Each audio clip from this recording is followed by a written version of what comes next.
Oh, what's up? Well, back once again. We're here for another fight card prediction, guys. We are here for UFC Fight Night 180, UFC Fight Island 6. Brian Ortega against the Korean Zombie in kind of a bit of a bad-blooded main event here. There was a little bit of kind of afterwards. I think he said he slapped like a photographer or something for the Korean Zombie, so it's all kicked off, and then finally they're getting this fight together. So that's interesting. See some of you guys in the chat there. Kiro, what's up? See Thomas is in there as well. Yeah, so coming off last week, a really big week for me betting wise. One of the biggest betting weeks I've had in a long time. Picks were 8-5, so not great. A couple of big dogs coming through, like Daukus, which I thought once I got there, I was like, damn, that was a really easy kind of pick to make, and kind of went the other way there. But that's what it is. Nailed a couple of really good dogs in Chookagian and Tapura. So yeah, guys, if you're new to my channel, I'm on the mission to try and hit 4,000 subs. We're only about 140 or so away. So let's hit that 4,000. That'll be a big milestone for me. If you can throw a like on the video, it'd be much appreciated. And if you've got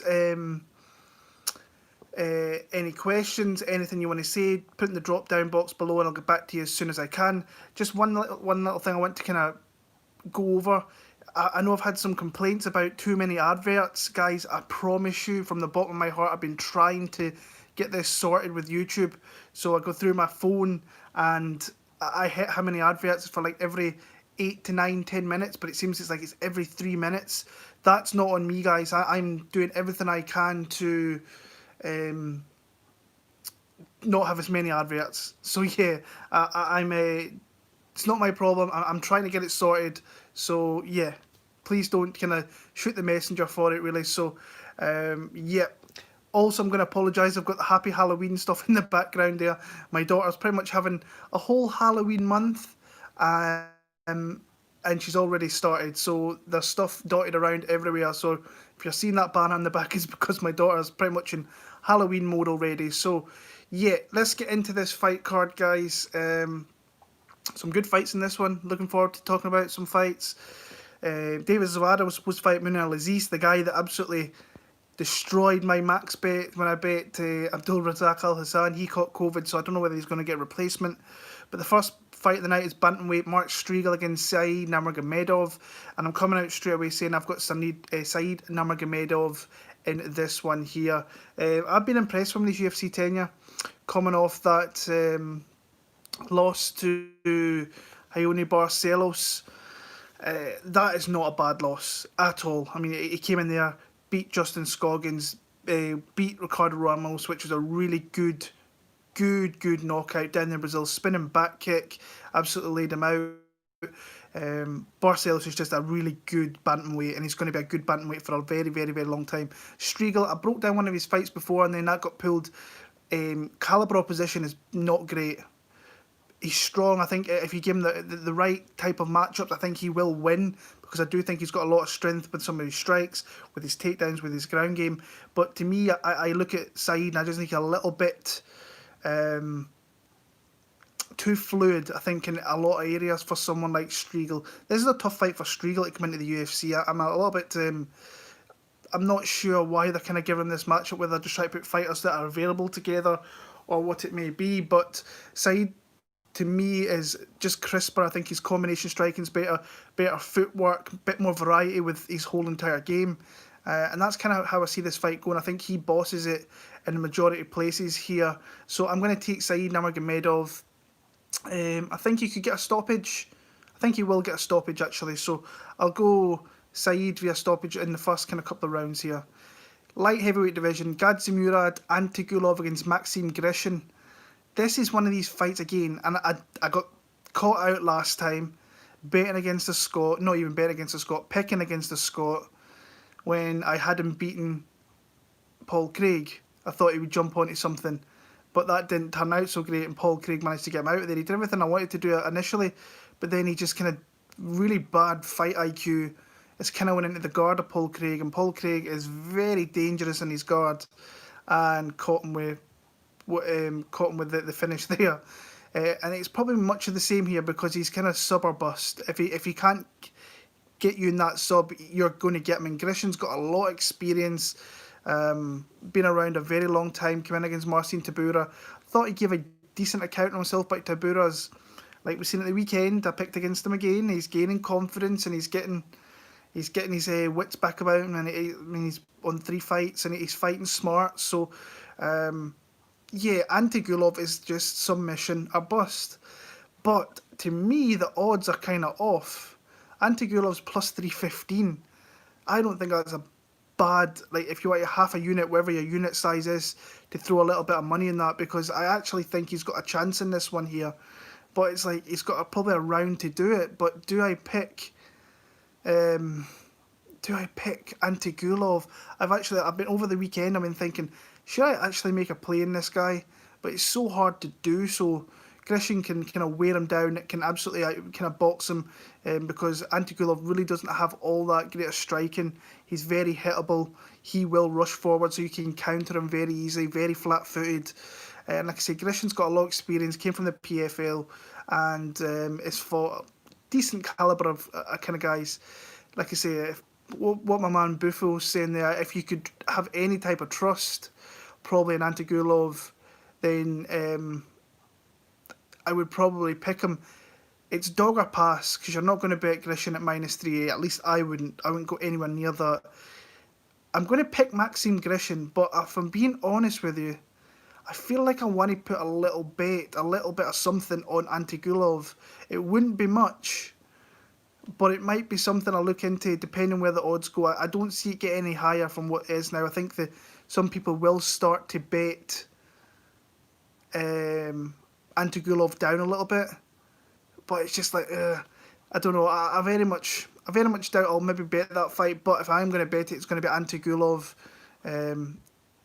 maybe first round submission, because I think that's his best spot there. Lightweight division, we've got Jamie Mullarkey against Faris Zaim. This was one I came into. I wasn't really overly interested in, and then I started watching Zaim.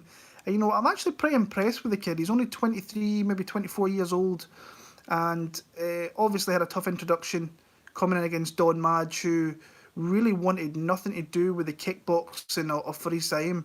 But Faris Zaim was very accepting of being like a clinch battle in that fight and trying to get takedowns, and it's something that he does in his regional fights. Before that, I think it was the Yassine Belhaj fight. He's got good time like double leg takedowns. Is very long down there. He advances position, can work his way to the full mount. Now, you can see where his youth kind of is his hindrance a little bit, because he will jump into positions where he can get reversed, he can get swept, he can be put in his back. I've seen that in a few of his fights. But I've also seen he's got some really long, lucid striking, big power shots. I've seen the Abner Lovares knockout, and it's a dangerous shot that he caught him with, and then followed up with some big ground and pound.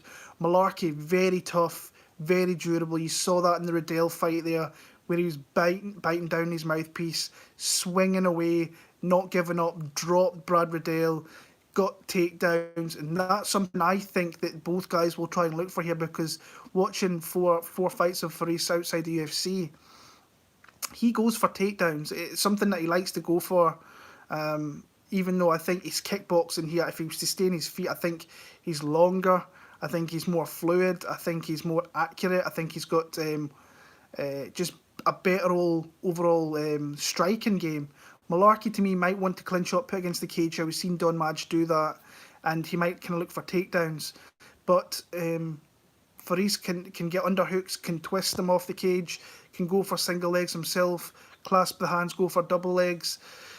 To me, I like Faris Zaim in this one. I'm actually thinking about betting him. I think the odds should be a little bit closer.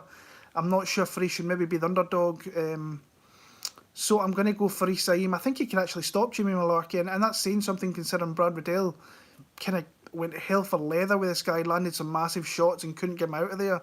So Faris, I think, could possibly get him out of there, but my pick is going to be Faris Zaim in that one there. Middleweight division, we've got John Phillips against Jung Young Park. Never looked into this one as much. It wasn't one that was kind of as intriguing as some of the other fights on the card here. And you've got the big power hitter and John Phillips, and you've got Park, who also kind of likes to stand and bang a little bit. And that's going to be interesting here because if he decides to do that, then he's kind of playing into the wheelhouse of John Phillips. I mean, John's been kind of kept around. He's not had the greatest kind of UFC run. Got smashed up bad by Khamzat Chimaev last time, but you can't really kind of hold that against the guy, really, can you? Because Khamzat's kind of really did that to everybody. If you look at the fights that Parks had in the UFC, lost to Fluffy Hernandez. He got taken down badly in that one, and that was a surprise to me that Hernandez came out and kind of used that game, even though when you look at it now, it's like it was a really good kind of game plan for it. Rebounded against Marc-Andre Barrio, where he got the takedowns in that fight, which was a little bit of a surprise to me because I didn't really expect him to do that. So I think if you're looking at this fight here, clear ways that Park can maybe win the fight is taking it to the ground because Phillips isn't great. He gives up bad positions, and you can kind of advance positions on him very easily as well, even though he can explode out of some certain situations. If this stays on the feet, you're asking for John Phillips to really hit you with what he's got. So I don't really like picking John Phillips in fights. I would like to see him win because I've met him a few times, a really nice guy. But again, official pick, I think it's going to be Jong Young Park. I think that he can, if he mixes it up, that's the thing to me. If he mixes it up, I think he wins the fight fairly comfortably. But if he decides he wants to stay on the ground, he wants to stay on the feet and trade with this guy, you're asking to get your chin checked and you're asking to get knocked out. Don't be that stupid. Don't be that silly. Take the fight to the part of least resistance, and that is on the ground. If he can take it there, he doesn't even have to advance position. I think he can just range shots, get some positional top time. He wins the fight fairly easily, in my opinion. Just fight smart. Don't go in there swinging and go for the win that way. So I've got Jung Park actually picking via 30-27 decision. Why not? Claudio Silva against James Krause. I've struggled with this one, honestly. I think I'm going to take the shot on the dog in this one here, even though Claudio Silva is a guy that everybody forgets about. I always underestimate his skills, and then I go back and watch him and think, dude is like, he's a tenacious guy. When it hits the mat, very, very good, very advanced down there. And I've actually know some people that have rolled with Claudio Silva, and he says like he's already like 2-3 steps ahead. And you're going to expect that when you've got a black belt like Claudio Silva against guys who are lower belts, obviously. But it's like he's so strong, he's dominant, his positioning, his little mannerisms that he does to kind of move into different positions is kind of crazy. And like I said, I always forget about his record, first of all, in the UFC, and I always forget about him as a fighter because he doesn't really fight all that often. But when he does, the guy usually wins fights and he usually stops him via submission, and that's what he's done in his last 3 fights. I picked against him in Liverpool against Nordin Taleb. He kind of came out there and there was a bit of bad blood between those two, and he came out there, got the rear naked choke. Danny Roberts, I picked against Claudio there. Danny Roberts, I thought, had the clear way to win that fight. Again, his fight IQ let him down, which was not great. I thought that he was bossing it a little bit with his striking, which you're going to do against Silva because he's very slow with his striking. He's not very fluid with it. But his part is when he gets to the ground, and kind of Danny Roberts really asking for it by going to the ground with that guy, and then he beat Cole Williams there. James Krause, James Krause is a G. He's the guy that jumps up in divisions on days' notice, like to middleweight, which is crazy.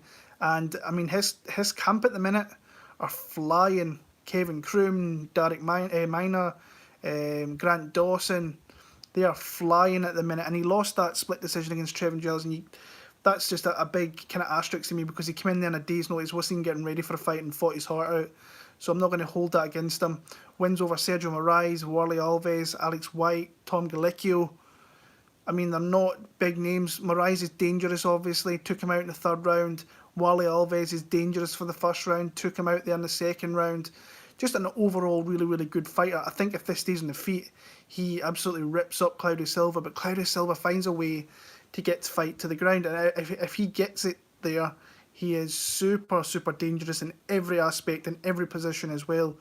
Even if his back's on the mat and you're raining punches down, he will look to kind of get something in there and try and get a triangle or anything he really can. And I mean, that's kind of where I'm going, that maybe Krause falls into something. I think he is a smart fighter, so he should fight smart and keep it in the feet. And like I said, I don't like the kind of gas tank. Someone was saying about the age of Silva, skeptical about his age. It's hard to trust a guy when he's 38 years old in a 170-pound division. So I'm going to take a dog shot. I've picked favourites outside the Zaim one right now, so I'm going to take another dog shot on Claudio Silva. I think he's plus 155, plus 160. Decent dog odds for a guy that can definitely finish the fight, in my opinion. But and he's always going to be kind of live in those spots, because if he gets in a position where he can grab a limb, grab an arm, whatever it may be, he can get the submission at any time. But Krause is a very well put together fighter, a lot of experience, been in the UFC a long time, back in the WEC, very, very good fighter, good coach, is going to be a great coach once he leaves the sport as well. I'm just going to edge on Claudio Silva's side here. Not super confident, but I'll take him as a dog in this one here. Gillian Robertson against Poliana Botelho. I'm going to pick Poliana Botelho in this one. I was looking at this, I was watching fights. It's one of the last fights I actually watched. And I was looking at it and I'm thinking, right, Gillian Robertson, it's fairly obvious she has zero striking. She's very hittable. She's very slow. She likes to really push the fight against the cage and get the fight to the ground. She can get a single leg, get the fight there, and that's where she's most comfortable. But Botelho, to me, she's shown decent takedown defense outside of the Calvillo fight there, where she got submitted. Calvillo, in my opinion, I think if Gillian Robertson they two were to fight, I think Calvillo would actually be better than her on the ground, in my opinion. I think positionally she's a better grappler. I think she's more opportunistic, I think, than what Robertson is, even though I think Robertson's very dangerous with a kind of ground and pound, and she will get you to move into positions where she can get you with her submissions. And she's just received a black belt from Din Thomas, which is nice. I was looking at Poliana's credentials. She's a blue belt, I think she is. So she's not as advanced there. She's got the Taekwondo kind of background there, kickboxing background. But she's got vicious body kicks, vicious leg kicks, very long with throwing her legs. She extends them very well, extends her shots with her hands very well. Gillian Robertson's going to come in here and she's going to go hell for leather to try and get this takedown early. And if Botelho can keep it there where she's not giving up her back, or she's not in a position where Robertson's looking very dangerous, I think that she will start to deteriorate. And I think Botelho can really start to pick her off in the kind of middle to late part of this fight. So for that, that's why I'm leaning on the side of Poliana Botelho. If you're looking at stats and figures, it's saying she's got an 88% takedown defense, which is always nice. Now, I'm saying that it's against people like Pel Gonzalez, who's actually went out of the UFC to be a decent fighter, Yuri Kondo, who she blitzed through, and then the Calvillo fight there, she kind of I had a lot of confidence in her there, and especially after Calvillo had a really bad weight cut, but she got submitted via rear naked choke. But I'm going to take another underdog there. People always going, you don't take enough underdogs. Well, I have been the last few weeks, and they've been cashing really, really well. But again, it's my picks. They're not always going to be right, but occasionally I will hit some. Like I've hit Jan Blachowicz, I hit the two guys last week. So yeah, I'm hoping the dogs continue to bark, as my man Buffo's saying there. And this one comes through plus 200. There is a good chance I bet that at that number, because I think that the number will definitely start to come down, and I think she's got a shot to really hurt Gillian Robertson here and get that fight finished. So Gillian Robertson, I think, will give a good account of herself, but I think Botelho's she will want the win more and she'll get it. So Poliana Botelho for the win for me. The debut of Mateusz Gamrot against Guram Kutaleladze. Gamrot is a guy who I think 3 years ago probably should have been in the UFC, but he's still only 29, former KSW featherweight champion, former KSW lightweight champion, a guy who's very well rounded, good striking, great submission grappling, good top game with his wrestling. Undefeated, I think he's 15-0 with 1 no contest. He had a number of fights with Norman Park. There was a shit ton of bad blood in those fights there. And he's just kind of beaten everything that's been put in front of him in KSW, and he deserves to kind of step up to better caliber opposition. Guram was a guy I knew about because there's a lot of Georgians coming, you guys. He's seen it last week with Tapuria. There is guys coming. There's another couple of guys here that I could give you names to if I could pronounce them, but there's a couple of 10-0 guys, 11-1 guys. These guys are going to be legit good fighters in the UFC. I think they've signed to the UFC. They're just trying to sort the visas out for them, so it's going to be interesting when they come in. Guram, I've seen one of his fights beforehand. You should go and check out the Felipe Silva knockout. Oh my goodness. He eats a massive right hand, I think it's a left knee to the body, and then a left body shot from Felipe Silva, and he tries to retaliate with like a left high kick, misses, but then gets up and swings an absolute power hammer in his left hand, and that's one of his big shots, is his left hand. He can put people down very, very easily with that shot. I think it was I can't remember the name of the guy, but I think it was 2 fights before that he did the same thing, caught him with a massive left hand, put him down, and kind of shut the lights off a little bit there. I've seen him get some good grappling coming from Georgia. Those guys grapple as they kind of grow up. Fighting out of Sweden, he's one of the kind of main training partners for Hamzat Chimaev. So he'll be getting good looks with that guy because that guy's obviously a beast. But when I look at this fight here, he's coming in short notice against Gamrot, who I think was coming in short notice from Moicano, but he had, I think, an extra 2 or 3 weeks that to kind of get ready for this. And he fought not so long ago, like 6 weeks ago at KSW. Very convincing win there. When I look at this one here, Gamrot's very dangerous on the ground. He's got a lot of variations of different submissions, heel hooks, rear naked chokes, arm bars. I think, if I remember right, was some of the ones there, but the heel hook definitely is one I remember because I watched that a couple of hours ago. But like I say, he has to take Guram very, very seriously because that left hand is serious. It's got some money on that one once it lands there. But I think just the overall experience, the kind of championship mentality from Gamrot, and him being the UFC, I think is a long overdue signing for the UFC, in my opinion. I've got him winning this one via decision. The return of Thomas Almeida against Jonathan Martinez on the main card here. This I'm going to put my hand up and say I'm a big Thomas Almeida fan. If you go back in the days when I was making the videos when he first came into the UFC, was very high in him. I kind of had a feeling that he was going to lose to Cody Garbrandt dead, but then I thought he'd kind of win the rest of his fights. Came through some adversity in the Brad Pickett fight and so on.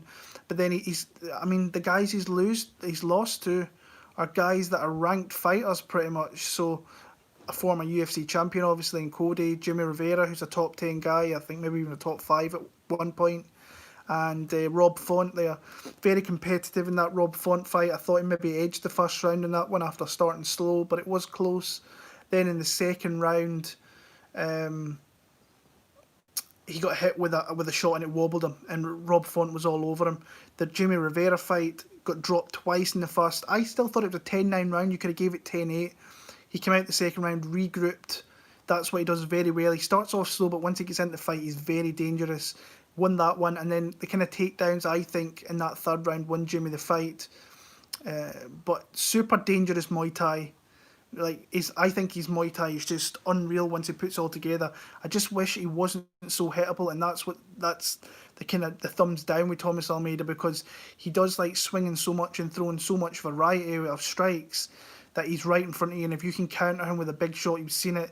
Rivera caught him, Garbrandt caught him, Pickett caught him back in the day. So, but once he's there and he's in his flow, his body shots from the southpaw stance. I think both guys are southpaws here actually.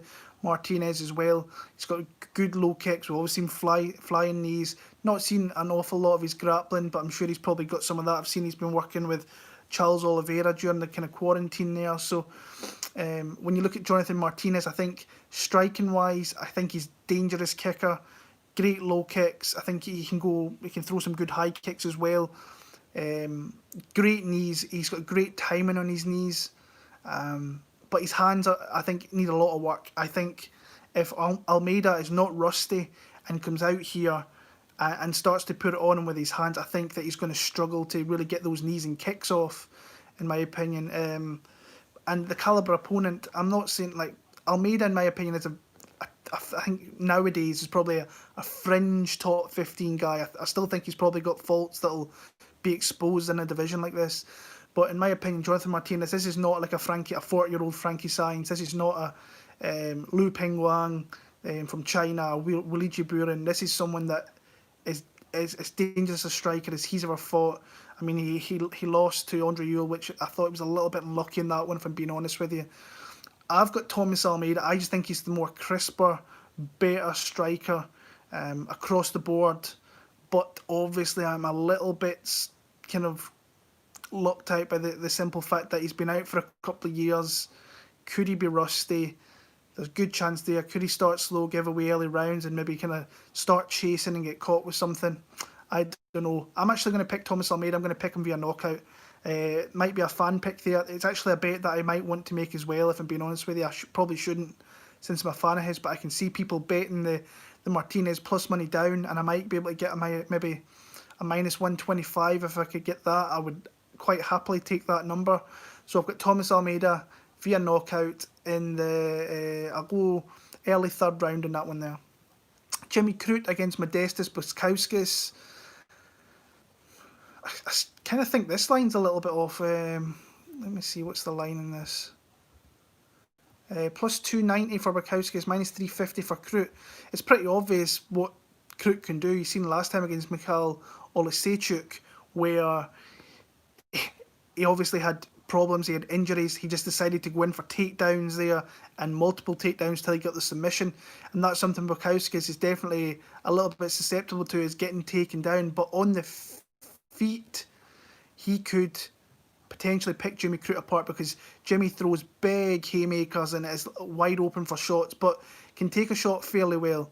I just don't think Bukaukas is going to be able to stop the grappling here, and if that's what Crute's going to do, I see him just bullying Modestas Bukaukas with his grappling.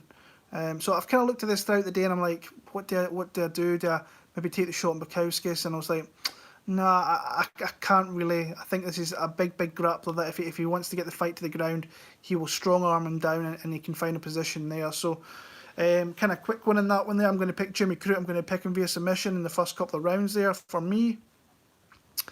Katlyn Chookagian against Jessica Andrade. I'm like, I watched one fight of Katlyn and I wanted to watch more. I just can't do it, guys. I honestly cannot do it. I can't put myself through watching any more than a fight. And it's not a knock on her, but I just can't do it. Jessica Andrade, I watched a couple more down at the flyweight division now. The one thing with this fight, I think this fight could be relatively close, because Jessica Andrade can eat jabs all day.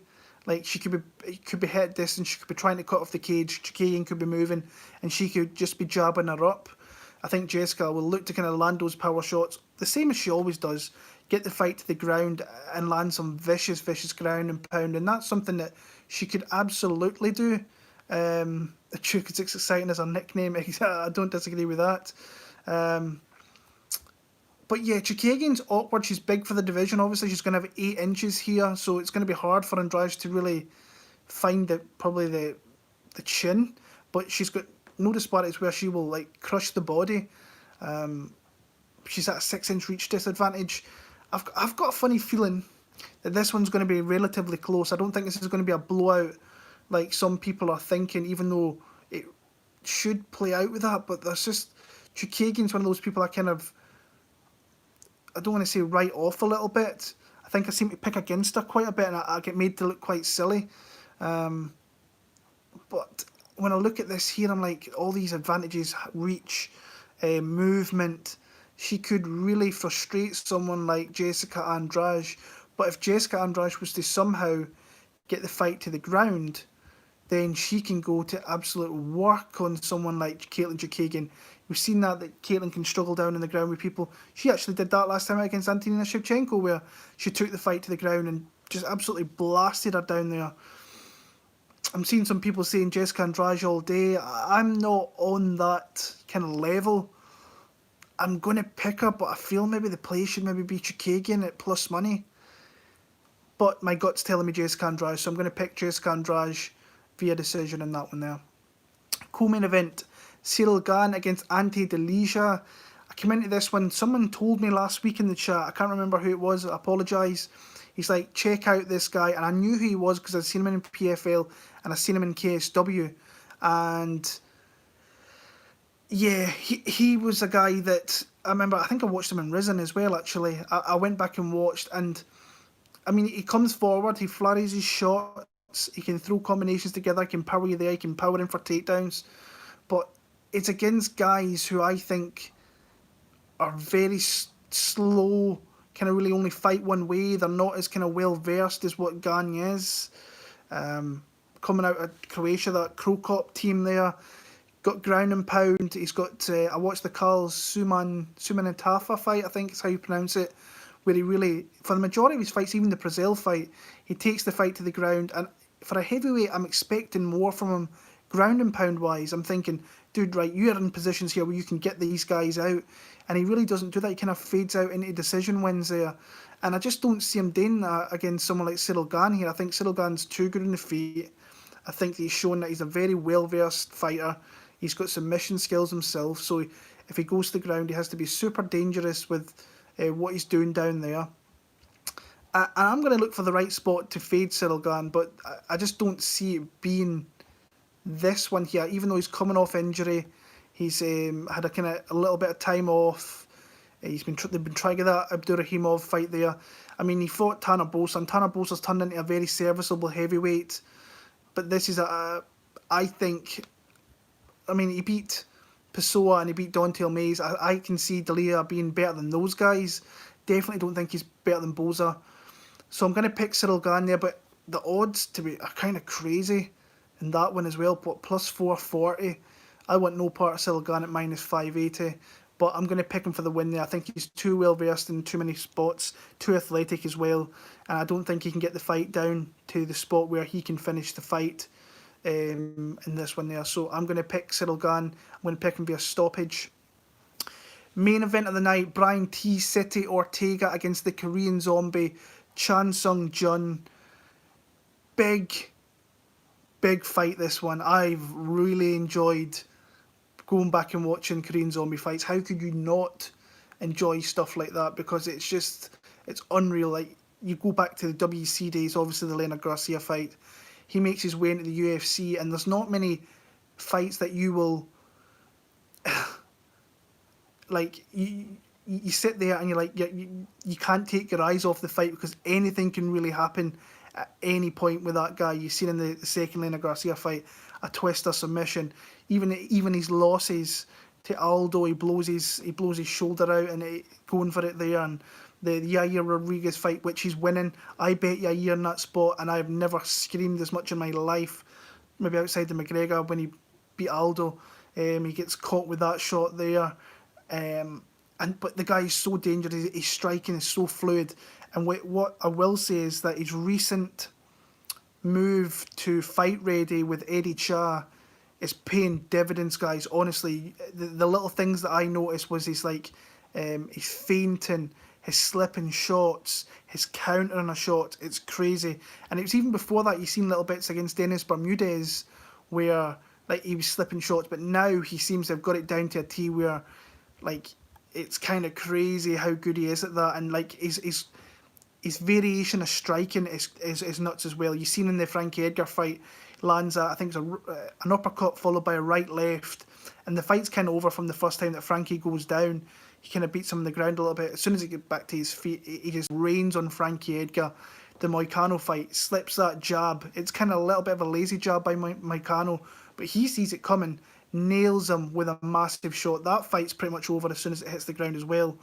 And like I say, that Yair fight was just unlucky. Like, yeah, I actually thought Yair fought a great fight, but Korean Zombie was winning that fight in my opinion and just got caught with one of the biggest kind of Hail Marys that you'll probably ever see in MMA. But like the Dennis Bermudez fight, slipped the shot, come over with the right hand, bang. So yeah, he is an absolute versatile striker. Someone said about him being sloppy. That's true. If he gets sloppy in some spots, you can counter him. I just don't think Brian Ortega is the type of guy who is going to come in there and is going to put it on him with shots. I don't know whether he's got that one punch power that can put Zombe down. That could come back to bite me in the ass, because Ortega has shown that his hands have definitely got better. He is super dangerous, obviously, once he gets into kind of clinch situations. I watched the Cub Swanson fight. It's always a fight I always go back and watch with Brian Ortega, because I like to see the face of Cub Swanson once he's in that choke in the first round. He's like, oh shit. It's like, I need to get out of this. And he's lucky that there was time. There was only like 10 to 15 seconds left in that round. And yeah, to me here, I think the play has to be the Korean Zombe. But like my man, I think it was Chris that said, don't get sloppy and go out there and get countered, because we've seen that if he does kind of lower his hands or whatever it might be, then he could get caught with something. And Korean Zombe's not, like, you can put him down. He's been put down many times before. I don't want to say many times, but a few times before. But Brian Ortega, I mean, he doesn't take all that much to really catch you in anything. You've seen that Cub Swanson, it takes him like that. If he can get his hands on you, and even the second round there, I mean, his adjustment, just to push against the cage, Korean Zombe can't take a step back. If he starts backing up towards the cage and he gets in that circle there where Brian Ortega can maybe push him there and jump on him, then that could be some serious problems. I think that Reina Gracie is actually, he's not going to be in his corner, so how big a thing that's going to be is kind of interesting to me, for the simple fact that it's obviously his head coach. It'd be interesting to see how kind of that plays out through the week. If I'll maybe watch a couple of interviews and they ask him about stuff like that. But to me, I've got a couple of friends who've kind of laid some big money down in Korean Zombe. I would like the line to come down. I could maybe use him in a parlay. I've actually looked at him, Chan Sung Jung and Mateusz Gamrot, and Gamrot's like minus 300. So that's a little bit high, but it's plus money. So yeah, I'm just a little bit concerned, because Ortega, to me, I mean, you look at the stats, and you have to look at, I always look at stats every week, but you have to kind of take that with a pinch of salt. To me, across the board, Chan Sung Jung is the better striker, all-around striker. I think he's got better numbers everywhere than what Ortega has. And a lot of the stats, I think, are a little bit off. Obviously, with the beatdown that he took against Max Holloway, because that was bad. I mean, he absorbed so many shots in that one. Showed the guy's got a lot of heart, very durable, but took too many strikes for his own good. He's been out for nearly a couple of years as well. Yeah, I'm just rambling kind of on here, guys. The pick's going to be Korean Zombe. Will I parlay him up? There's a good chance maybe, but if the line comes down, I'll maybe play him straight. But I've got him to win via TKO. I just think the accumulation of strikes will eventually catch up to Ortega, and he will kind of go out and be stopped in that one there. So Zombe's going to be my pick in the main event there. So yeah, that's my picks for this week, guys. We're back next week for, I think it's the pay-per-view, I want to say, next week. So the big one, Khabib against Justin Gaethje. Like I said, I've got no bets as of yet, but if I'm probably looking at bets, I think I'm going to take a shot on Poliana Botelho. Thomas Almeida. Everybody seems to be on Jonathan Martinez. I'll go the other way, even though I'm a big fan. Almeida should probably stay away. I think, like I say, for me, Almeida is just a far better consummate striker across the board. But the ring rust obviously plays a kind of spot there as well. So the kind of plays I'm looking at, Poliana Botelho I'm going to take a shot on. Gamrot I might parlay with Chan Sung Jung. Almeida's could be a play, and Faris Saim is one that I am looking at pretty closely as well. Someone saying Ante, I mean, he's got an opportunity at plus 315. You don't even have to put that much on to get decent odds back. So guys, that had over 70 people in this chat here that were watching. I really do appreciate it. Thank you so much. If you're late in here, I was asking to get some thumbs up. get some subs here, try and get that 4,000 before the end of the year. Thank you so much. If there's anybody that wants to throw a late thumbs up that's in the chat there that hasn't already, I really do appreciate it. You have no idea how much it kind of means to me for yourselves to do that, to sit here and watch me talking about fights. I do appreciate from the bottom of my heart, and like I say, I'm just a fellow fan like you guys that puts his stuff out there every week and has done for a very long time now.